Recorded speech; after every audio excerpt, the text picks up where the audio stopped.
Assalamualaikum warahmatullahi wabarakatuh.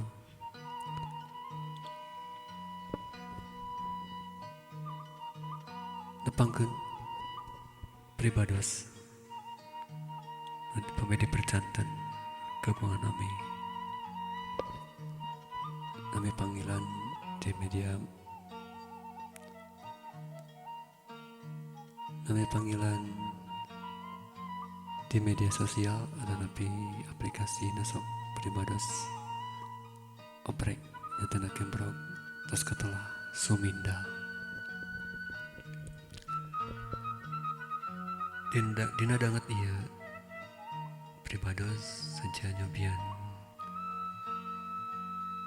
mitembayan maoskeun hiji cerpen nyam atau lebih cerita nyambung karya Fendi SJ Citrawarga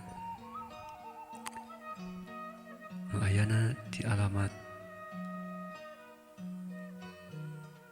blog atau lebih web itunya alamatna BPPS namina blog S campur Fendi Citrawarga S blog S campur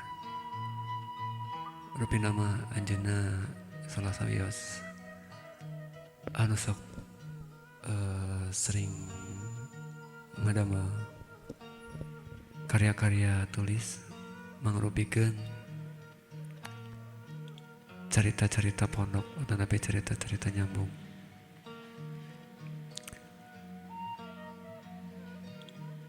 Anu dina wengi ieu dina kasempatan ieu pribados saja maoskeun langkung dipayun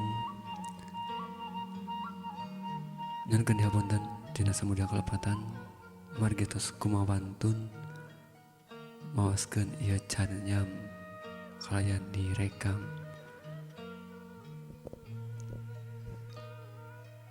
carios ieu dina judul Mang Caca jeung Becana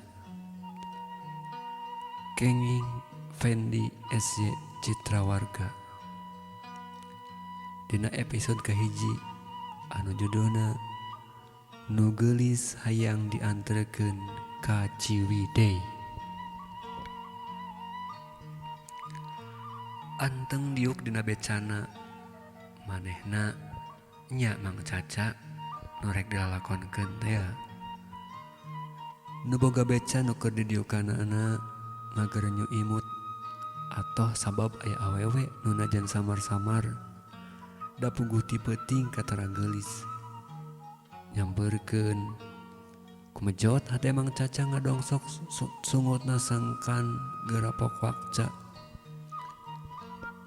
beca neng tapi tepok da si geulis moal tumpak da ceuk pikirna piragu jamanau aya keneh nu daek tumpak beca anggot tumpak mending mah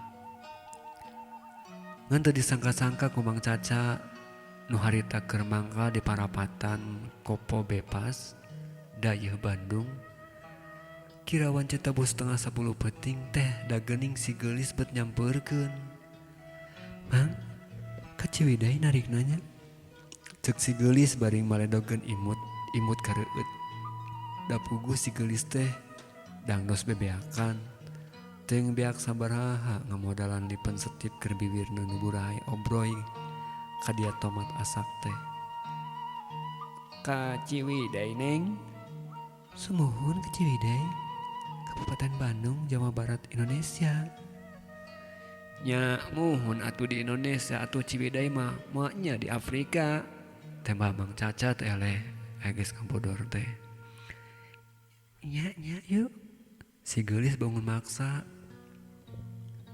panon Mang Caca tangka teu ngicep-ngicep mencerong kanu geulis ngandung madak aya nu ngagebes sok bebeak sok hayang dibejakeun ka Biratmi ceuk nu nyarita teh horeng nu nyarita teh si Bella nya beca nu keur didiukana abong dongeng beca ge bisa ngomong atuh puguh we Mang Caca ngariut apa akan adat si Bella tapi pan Ciwidey teh tebih neng karena angkot we atuh atau napi karena elap. Nah atuh tuntas nyarita kitu dumadak beca Mang Caca igeng bari aya sora deui. Ari sia bodo kapina-pina sarca. Apan sia ngabeca teh ngalah duit. Hayang aya penumpang. Ari ayeuna geus aya betembung. Cek si Bella anu ngomongna ukur bisa kadenge ku Mang Caca. Kudu sejen mah henteu kaasup si geulis harita. Jauh lah euy. Moal katanagaan ngaposehna. Cek Mang Caca. Aing nu majuna mah lain sia. Cicing we sia mah dina sadel sok sanggupan. Cek si Bella teu majar kumaha. Antukna Mang Caca nurut. Kersa mang ning kalah ngalamun. Oh mangga neng. Sabaraha? Sabaraha lah. Cek Mang Caca ke si Bella. Saridana we ca. Rek 500.000 ke rek 1 juta menang. Ari maneh lieur lah. Ongkos saridona tapi dipatok 500.000 atau 1 juta. Ya maksud saya teh antara sakitu. Sabaraha mang? Ning kalau kunyam-kunyam kos dukun. Oh punten neng. Sumun sawios 1,5 juta. Nyalah, kena jajakeun 1 juta. Tembah si geulis beri clek tumpak beca. Sabada Mang Caca mancal karena sadel di bagian tukang becana. Cag heula. Hanca.